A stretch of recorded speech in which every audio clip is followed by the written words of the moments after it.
I would like to welcome members and all our guests in the audience and those watching on YouTube to the special council meeting to confirm the freedom of the borough on 3 outstanding residents. Item 1, apology for absence.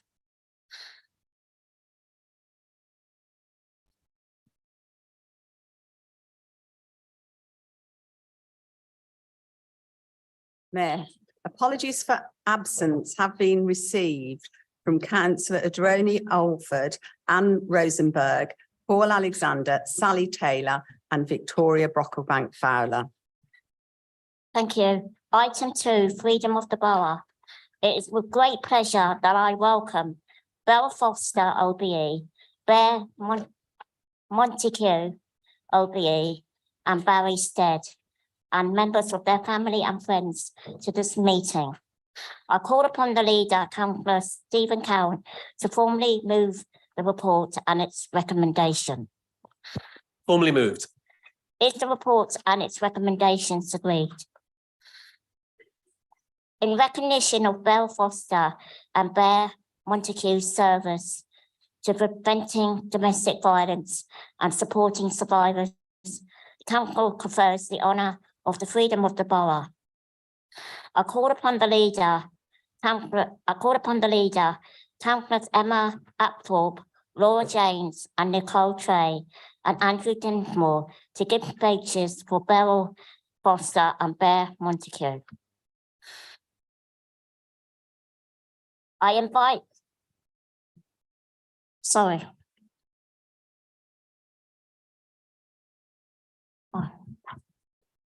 Apthorpe.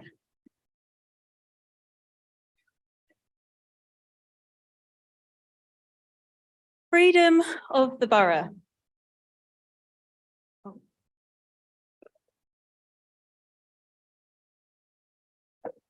What would it mean for everyone in Hammersmith and Fulham to have it?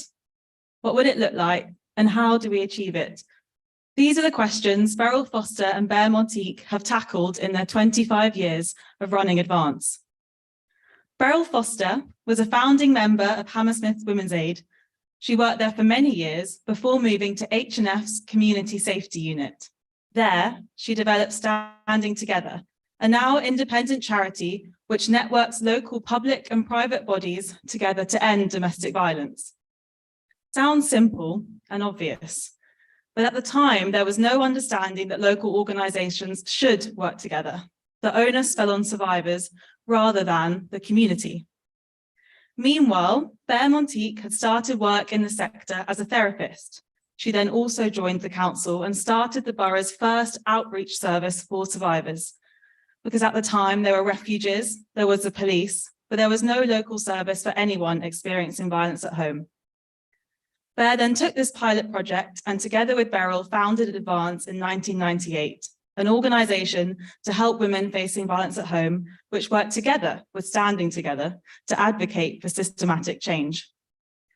Advance has now been running for 25 years, and in that time they have been unafraid to evolve, now ensuring they provide better support to people of all races, genders and ability, and they have played a large role in changing the narrative of domestic violence, operating according to the Duluth model, which holds the community, not survivors, responsible, and recognises that violence is about power and control and never ever love.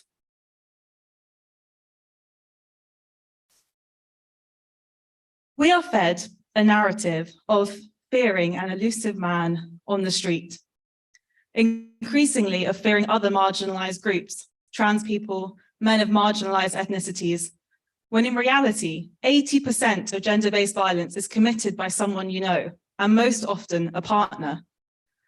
Gender-based violence may be hitting the headlines, but charities like Advance still have to operate with uncertain funding and myths about domestic violence running rife.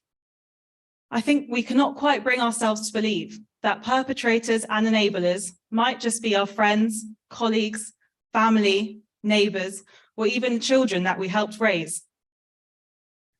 Because that's a more difficult prospect than tackling the culture in our businesses, schools, public bodies and media, to recognise that domestic violence is not simply a blip in a working system, but the product of a society which permits violence at every level, Advance has been unafraid to accept these difficult truths, most recently starting their criminal justice arm called the Minerva Project, which helps women affected by the prison system. Not only because experiencing domestic violence is one of the biggest predictors of later being incarcerated, but because they recognise that when we have a prison system which so openly condones cruelty, which locks up some of the most vulnerable members in our society in unimaginable conditions, is it surprising that we generate citizens who perpetrate and condone cruelty too? So freedom of the borough, what would it mean? It would not just mean freedom to walk on the streets at night with a feeling of safety.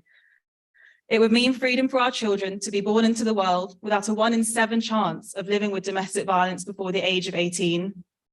It would mean freedom to trust our criminal justice systems, freedom for young boys to grow up without being bombarded with a culture of misogyny, freedom from female genital mutilation, which still affects 2% of women in London today, and freedom to read the newspaper without being told how a murderous abuser was overcome with love. Beryl and Bear, you have fought for these freedoms your whole professional lives, and you have given physical and mental freedom to so many in our borough. It seems only right then that, at least metaphorically, we bestow upon you today freedom of the London Borough of Hammersmith and Fulham. Let's keep fighting for many more to have it.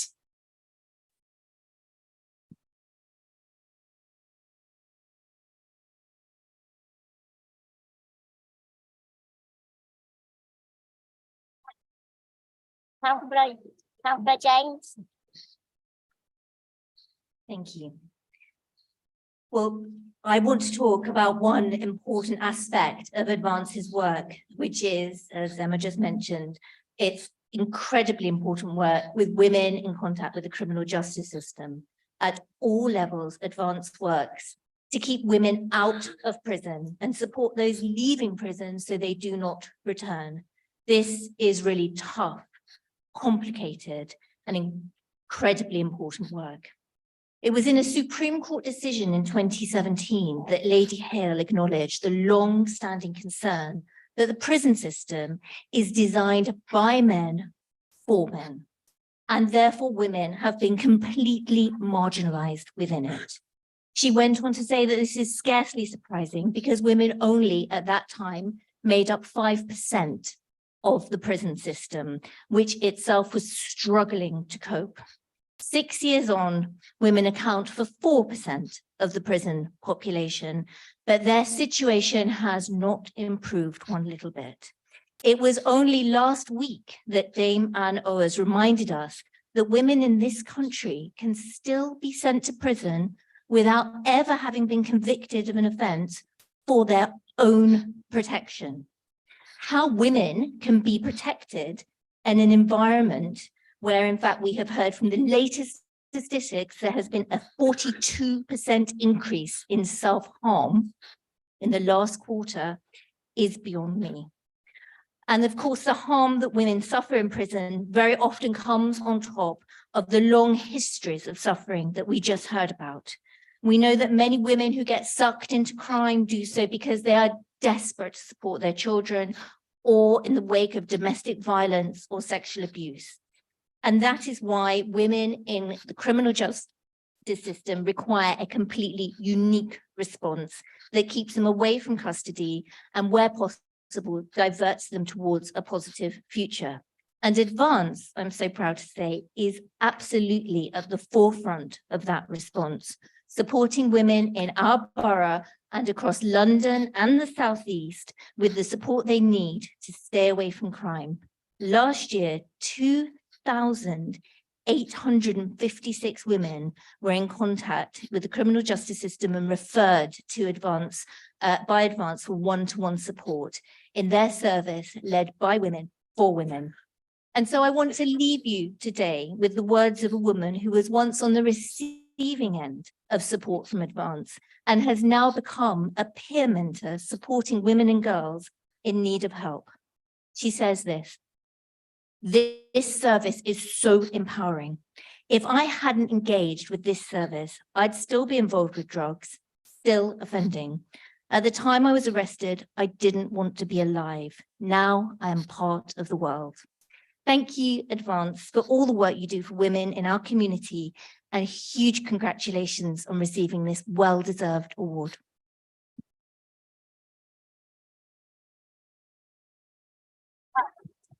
Right. Right, thank you, Councillor Trey, before you speak, can I just say something, please? Can I ask everybody to make sure they have their mobile phones on silent, please? Councillor Trey. Thank you, Mayor, and congratulations from me too. It is my great privilege to speak to this recommendation that we confer the freedom of the borough on two wonderful women, Beryl Foster, OBE, and Bear Monique, OBE, for their selfless service to preventing domestic violence and supporting survivors. In particular, we're celebrating their role in setting up, establishing and expanding the award-winning national charity Advance. Beryl and Bear started Advance in Hammersmith in November 1998 to provide services to domestic abuse women survivors, working closely with the police, criminal justice agencies, A&D and housing. Their mission to work towards a safe, violence-free and equal world for women and girls. In 2021-22, Advance provided support to over 9,000 young women and children.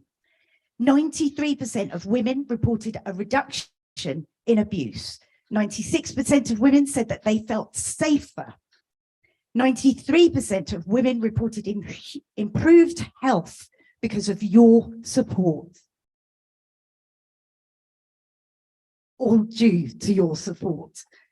And Advance have just announced that they will very much be focusing on young women in their new 5-year plan, because actually the most likely age to experience domestic violence is from 18 to 24, and followed by the ages 11 to 17. This is what one woman supported by Advance has said. It's been honestly life-changing. You helped me get out of the black hole I was in, helped me do things I could never have done on my own, like having a really strong person who's advocating what you're trying to say, but you can't articulate it. You have created a network of emotional and practical support tailored to women's needs. And recently, Advance has responded to the increasing need by extending services nationally for the first time in the South and the East of England. Advance is evoking change. Now, being one of a duo being recognised this evening does not in any way diminish the impact and the importance of your contribution. Seldom have I seen any circumstance where two is not more than its parts, more than double its worth. And you know the old saying, behind every great woman is another great woman. Beryl and Bear, you have helped so many women, whether escaping domestic abuse, sexual violence, or those that need to find a route out of the cycle of offending that we've just heard about, from the criminal justice system and battling to keep their families together. But let's not idealise. While I'm sure you derive great satisfaction from solving issues and turning a woman's life in a positive direction, it must be tough working at the harsh face of emergency care. Harrowing, sometimes heartbreaking, often frustrating. Thank you for helping, and thank you for your relentless effort to provide shelter, advice, support, options, and direction. Thank you for your hard work, your tenacity, and your grit. Your work to amplify the voices of women and children and influence systematic change is awesome. To quote the great Maya Angelou, if you're going to live, leave a legacy, make a mark on the world that can't be erased. We are so very proud of you. We are so very grateful that you have made this your life's work. You are the best of us. Thank you.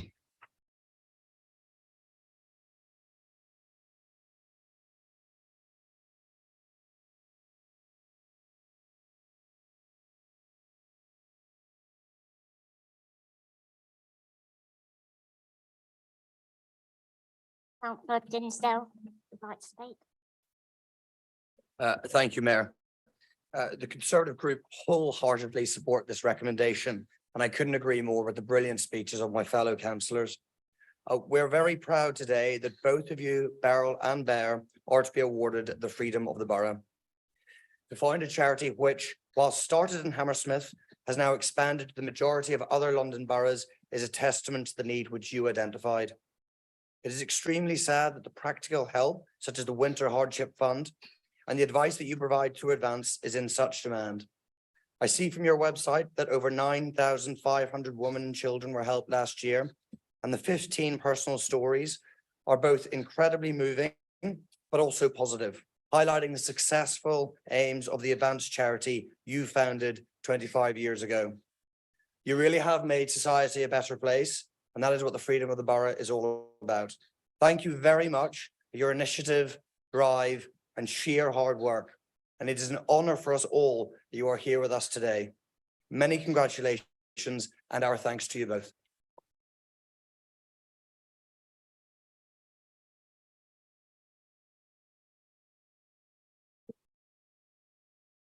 I invite Beryl Foster OBE to come forward to receive the scroll and give a response if you wish. I've asked my consort Florian to help me present the scrolls. Photograph will be taken later.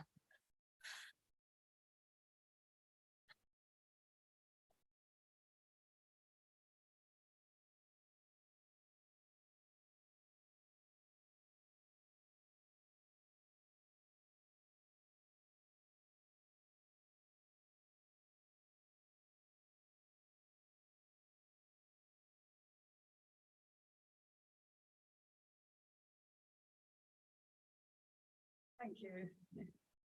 I don't know where your councillors got all that information from, but it was enormously thorough. So I would just like to say thank you for the award. And I wouldn't want to accept it without recognising all the work that went into it from other people, who I won't list because they were legion. But it all began with this council, actually, and a very vigorous women's committee with some great councillors on it. Who commissioned the very first research ever done into one local area. It was called What Support, what was really available for women in this borough, or any borough for that matter. And the Community Safety Unit was the lead organisation at the town hall, with brilliant officers who've gone on to do extraordinary things in other countries and other places. And it was they who identified the Duluth project. It was the council who paid for that whole week's training in the Irish Centre that trained a whole generation of activists, actually. And so I hope that Hammersmith remembers this proud history and keeps it up, because it isn't set in stone and things slide backwards as well as move forwards. And I hope you continue to do that. Thank you.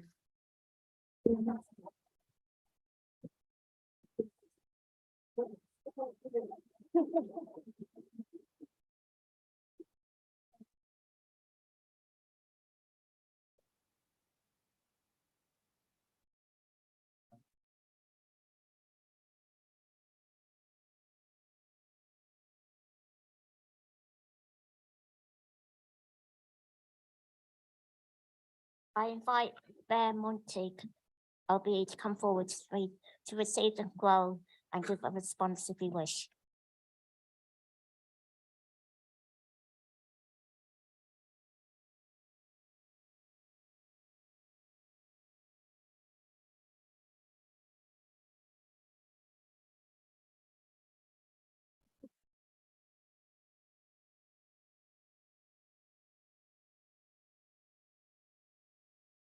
Thank you so much for this award. What I want to say is I'm accepting this award on behalf of all the brave survivors who have come forward and who have used advanced services. Our services were shaped by those survivors, and what they said they wanted and what they needed in a service. And so I will, I will always say it's the survivors that make a service.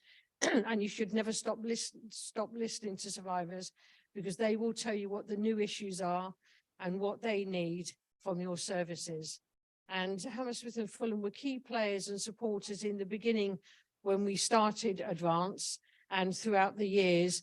And I hope they continue to keep domestic violence at the core of their strategy and objectives in the borough, and to support the advocacy project Advance strategically and financially, because, domestic violence will never, it will always be there, and there will always be a need for services. And so I want to thank you very much for this honour. Thank you.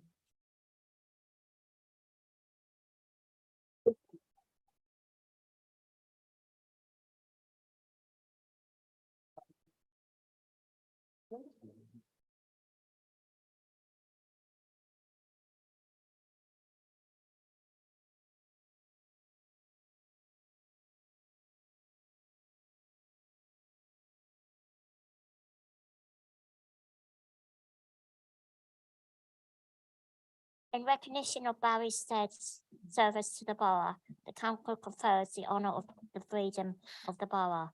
I call upon councillors Borough, Patrick Walsh, Liz Collins and Alex Carmel to make speeches for Barry Stead. Thank you, Mayor. And can I start by congratulating you? It's absolutely wonderful to see you there and also in person. So I look forward to the next year. I'm absolutely delighted to be able to speak and for Barry Stead to be receiving this award. I met Barry around 10 years ago. I'd been living in the borough for about 3 or 4 years, and I met him as a very new activist to the Labour Party. I was new to activism. I was new to knocking on doors. I was absolutely terrified. And Barry was one of the first people that I met. And he was so kind, and also he was so useful to shadow because he knows everyone, every other door. And in fact, even recently, anywhere that we went, he would stop people in the street. He would say hello. And that really helped me actually learn, because there's one thing living in a borough, and then there's one thing really sort of getting involved in the community, which obviously as a councillor, you really learn to do. And I'm going to reveal Barry's secret. When he knocks on doors, he usually starts with the phrase, "I'm perfectly harmless," which puts people at ease, but it's not actually true. He's not harmless at all, because he will get a smile out of someone, even if they don't support us politically. He always gets a smile out of someone, and everyone, I think, probably goes away from having a chat with Barry, feeling much better about himself. So when it actually came to when his name was being discussed for us wanting to honour him for his services, we did actually have a little bit of a concern that he possibly wouldn't accept this award, because he is incredibly modest. And someone said, oh, he's not going to want a fuss and he's going to get embarrassed. But I'm delighted to say that when I tentatively approached him about it, he was very happy to accept.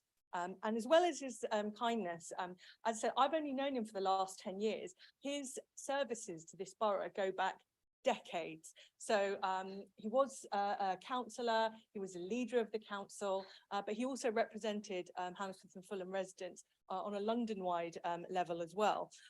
So I actually had to do some research to find out. I knew that he was the leader of the council, because in our town hall, which is currently under renovation, his name is up on the board with all the other leaders of the council that we've had. But beyond that, I had to actually go and research. And as modest as he is, he's never told me anything of what he's done before.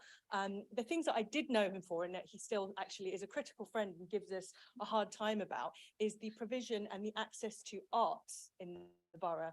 So even after I was elected as a councillor, he would always sit me down, bend my ear, and after the greetings, he'd be like, right, I want to talk to you about something. And it would be about pushing us harder to try and encourage the promotion, but also access to art in our area.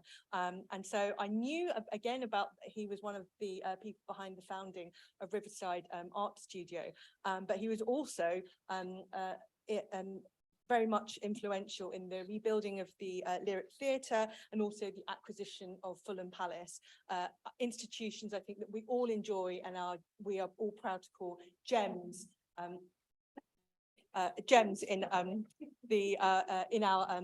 borough, and something actually which attracts visitors to our borough. So his legacy is really, really important, and he's also the dedication to education as well. Again, he'd mentioned that he'd been, a governor in the area. He was actually chair of governors at a school for 10 years and was the chair of the schools committee in the Inner London Education Authority, which in the 1980s, which doesn't exist now. He founded Age Concern, which is now Age UK in the borough, and also goes in my years of knowing him, he's also always been very dedicated to making sure that we address the needs of older residents within the borough. So it's something, as I say, that I've had to go back and research. I'm not even sure whether I'm doing him justice, because these are all the sort of official positions that he's held. I'm sure he's done much, much more that I'm not aware of. On a personal level, I'm not really sure whether Ravenscourt councillors who are sitting here this evening, present and past, would have made it through either our campaigns or elections without his support. And he was out with us from 9 a.m. in the morning until the early hours of the next morning. And in fact, we actually raided his house at one point because we needed sort of sustenance throughout the day. He's a steadying presence, and he's still a wealth of knowledge, which I always, his advice I always gratefully receive. So with my personal debt of gratitude, as well as one on behalf of his contribution to the borough, I'm really proud that Barry will be receiving our Freedom of Borough this evening.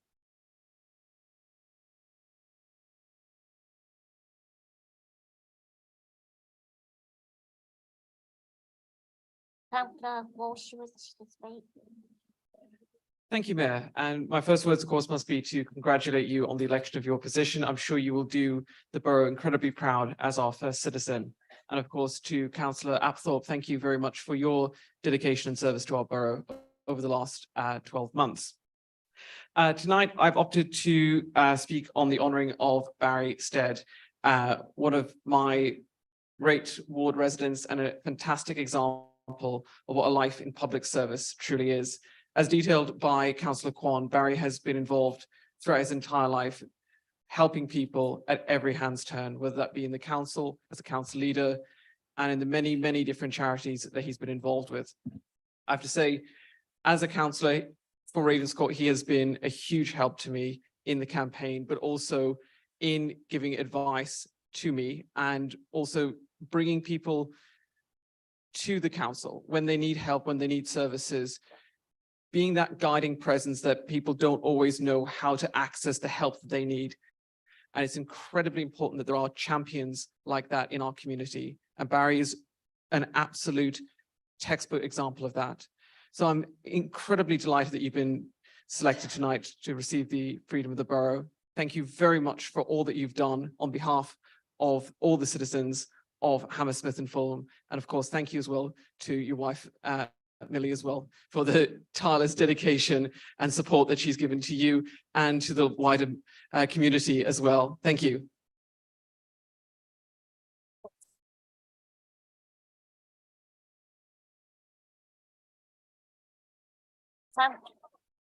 Councillor Collins, you wish to speak?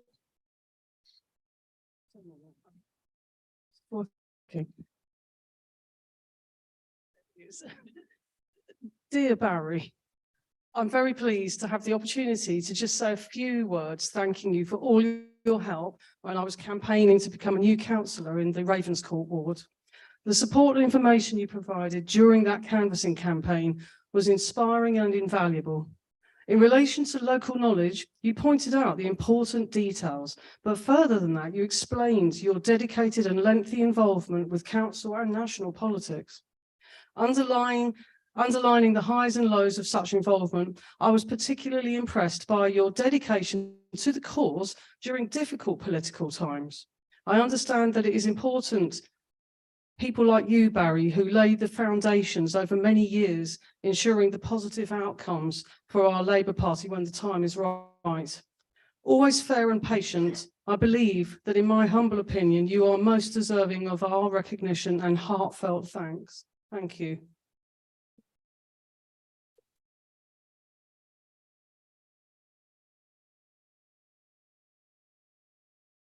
Councillor Carmel, you wish to speak?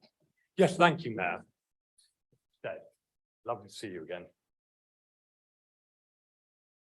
I suspect Hammersmith was where you were always destined to end up. After all, I believe you were born in Berkhamsted, and you liked ham so much you came to Hammersmith.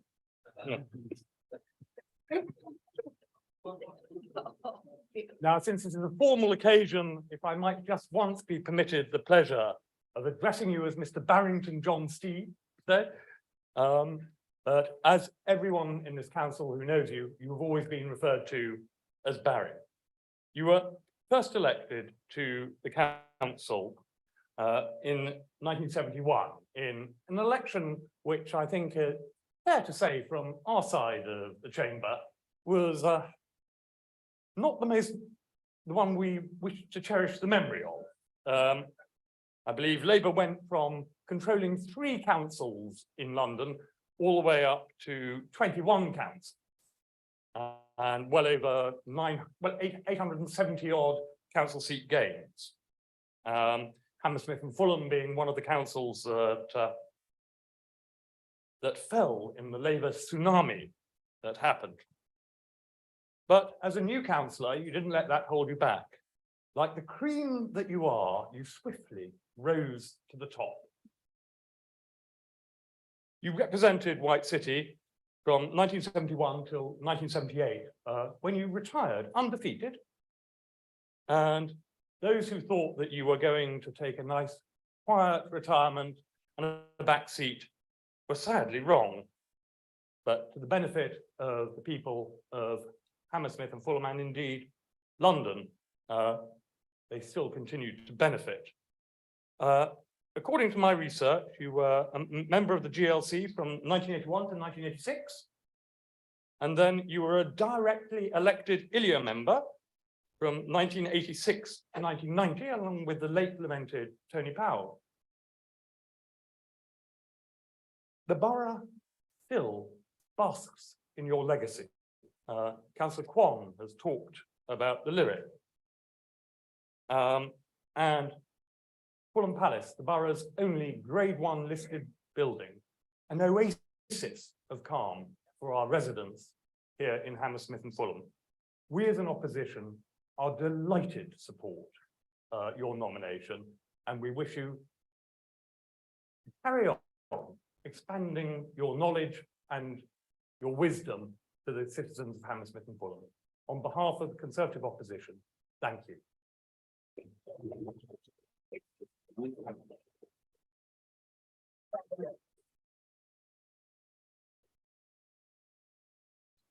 I call upon the leader to speak.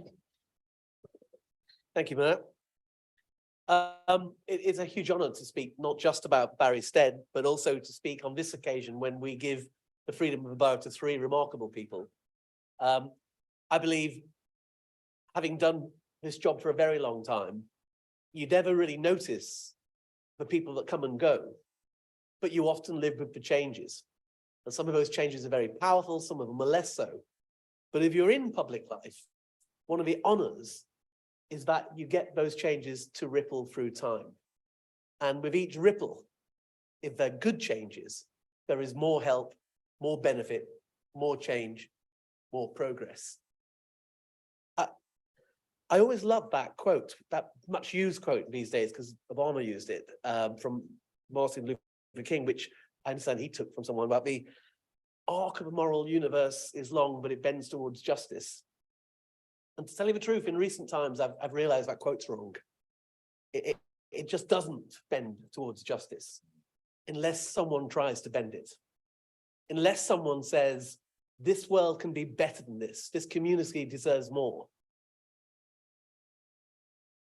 And that's what we're celebrating tonight. It's people who didn't sit on the sofa, who didn't stand by and watch what was happening, but people who made a change that decades later, we're still living with. And that's, I mean, I'm so proud of Monteith and Beryl Foster, and grateful to Sue Fenimore and Emma Atport for recommending that we did this. But I'm not going to speak on it because we have some fine women who've already done that. I am going to speak about Barry because they say the past is another country. I watched a video the other day on BBC Archive from 1971. That is a very foreign country, 1971. The challenges, the country, the nature of the industry. But there was Barry doing things like setting up Riverside Studios, saving and improving the lyric, like setting up Age Concern with Now Age UK, like every single change that he ever made. I'm not a religious person. I do think there comes a time in your life when you look back and say, what did I do? And I just hope Barry sits down with Millicent, his wonderful, calming, wise partner, and they take a moment to reflect on the changes they both made together in this community. And I know we're honoring Barry today, and so that's what I will stick to.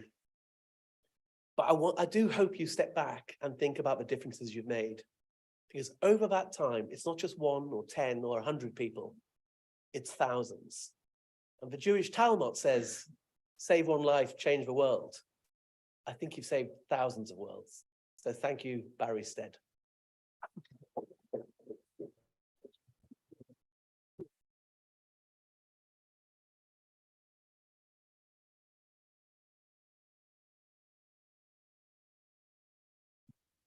I invite Barry Stead to come forward to receive the scroll and give us a response if you wish.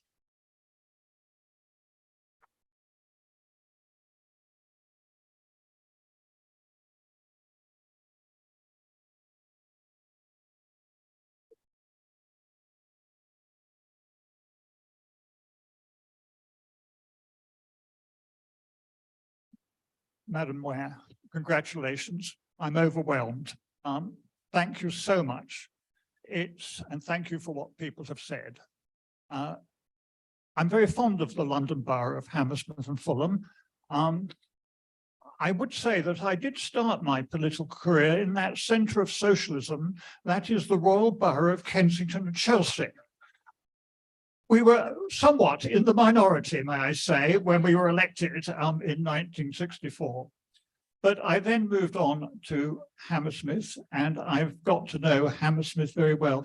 I think I can say that I know most letterboxes and most doorbells in this borough than anybody else, except bar one other resident called Andy Slaughter, who I suspect knows them rather better than I do. But it has been great to be associated for 55 years living here in a marvelous borough. I'm grateful to friends, some of whom are here tonight, for the support that they gave me.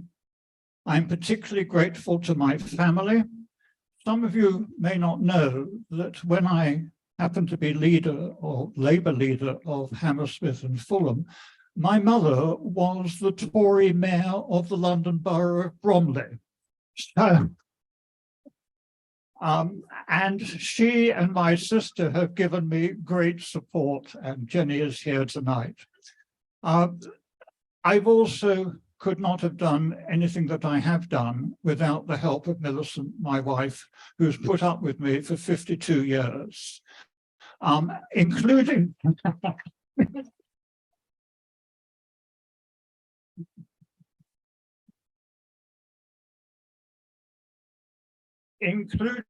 a period of 9 years when I had to try and survive on the somewhat minimal daily allowance that you were given as a GLC councillor. And my wife kept me during that period to enable me to go to County Hall. I'm also incredibly grateful to all the officers and staff of the councils with which I've been associated. That goes to the social workers who are every day facing appalling decisions to be made about people's families, the people who keep our parks tidy and give us such pleasure, the people who sweep our streets, the people who sit in front of computers and wonder why they have to do that again and another thing again, to the teachers, all those people that have given their lives to supporting and serving the community. And we must never underestimate them and give them all the support that we possibly can. And the last people I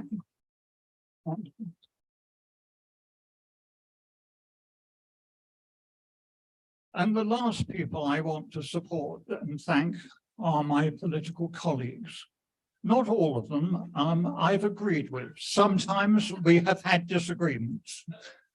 But during the time that I was particularly on Ilia and involved with the borough here, there was an integrity, a determination from all parties to do their best for the local community. I believe that we need to make sure that we get back and say that loud and clear. I am worried by the distrust that many people have of the political system and our democracy at the present time. But I think it is in boroughs like London Borough of Hammersmith and Fulham that we are providing an answer. And that's why I'm incredibly honoured to receive this freedom. I hope I don't have to pay council tax in future. Thank you so much. Thank you.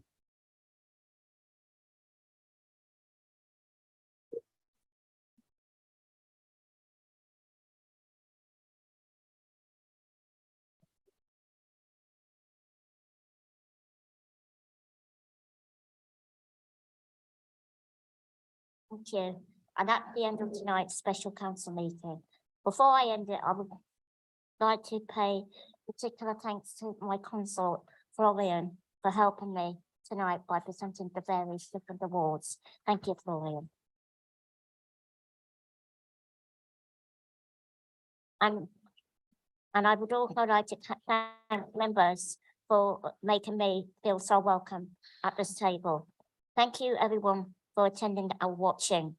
I would like to invite all candidates and guests here with us tonight to join me in the cognac room at the Novotel Hotel for reception. Good night, everyone.